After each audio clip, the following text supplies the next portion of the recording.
Venezuela's Nicolas Maduro has been sworn in as the country's president for a third term. The Biden administration reacted today by offering a $25 million reward for his arrest and issued a statement calling his presidency illegitimate. Last year, Maduro was declared winner of an election that the opposition said was rigged. The beginning of 6 more years in office. Nicolas Maduro, despite being accused of rigging last year's election, has held on. This new presidential term will be a period of peace, prosperity, equality, and a new democracy. I swear by history, I swear by my life, and I will fulfill it. His loyal supporters and Venezuela security services have ensured he stays in office. Security has been tight across the country, airspace has been restricted, and the border with Colombia has been closed for 72 hours. The reason, according to the Venezuelan government, an international conspiracy to destabilise the country. But these restrictions imposed on the population under Maduro's repressive rule have not stopped the opposition from protesting. On Thursday, they took to the streets. Here in Venezuela's capital, Caracas, the opposition leader Maria Corina Machado reappeared after months in hiding. She was later detained and released. The Venezuelan government deny any involvement in Machado's detention. The opposition leader and her supporters say there's evidence to prove Maduro did not win last July's election, calling it a crime. If they commit this crime against the Constitution and the sovereignty of the people, it will be the end of them. Detailed tallies confirming Maduro's victory over the opposition candidate Edmundo González Urrutia, who is now in exile, have never been published. International election observers said the vote was unfair.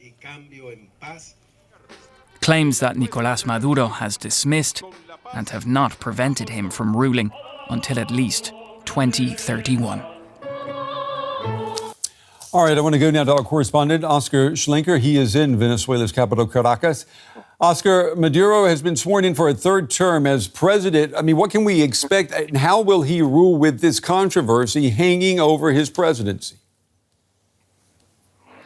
Well, Brett, the expectation is that Nicolas Maduro will continue to rule in Venezuela, aided by the institutions loyal to the Chavismo, defended by the armed forces, and with the support of his international allies like Cuba, Nicaragua, Russia, and China. Now, there will be difficulties, especially in governance. The elections and the protests did prove Venezuelan people have a major discontent towards Maduro's administration.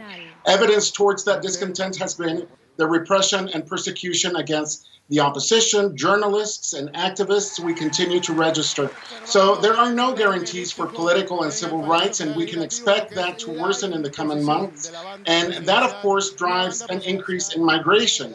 Now, internationally, we are already registering consequences for today's inauguration. The European Union, the United States, Canada, and the United Kingdom have all added new sanctions against Venezuelan officials loyal to Maduro. And the U.S. has increased their reward for Maduro's arrest to $25 million. Yeah. That, of course, will increase pressure against his administration. We know that Venezuela has closed its border with Colombia, at least temporarily, citing an international conspiracy against the country. Even though Colombia's president, I understand, has attempted to mediate between Maduro and the international community. What more can you tell us there?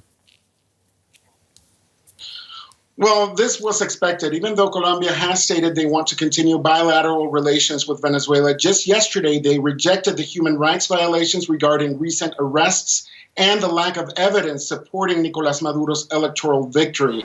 Now, the border with Brazil was also closed today, and the airspace was closed as well.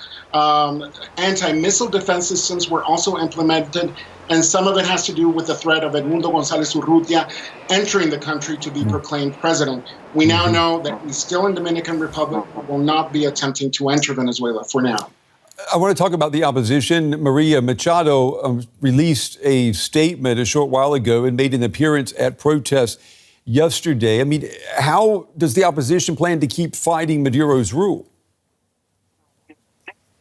Well, yes, this was a long-awaited statement. There was a lot of speculation about her whereabouts after she was detained yesterday. She explained that they captured her and they shot one of her bodyguards in the leg.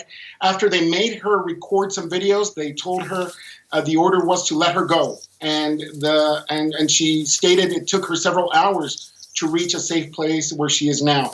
In her statement, she rejected Maduro's inauguration today. She said it violates the Constitution, it represents a coup against the legitimate president-elect, and that it confirms their actions as the regime. She also says that this time Edmundo Gonzalez will not be able to enter Venezuela, but they will continue to fight for when the time is right to swear him into office. What we can take from all this is that the pressure against Maduro will increase internationally, but also pressure against the opposition, activists and journalists will increase from within Venezuela as the crisis deepens. Okay, DW's Oscar Schlenker with the latest from Caracas. As always, Oscar, thank you.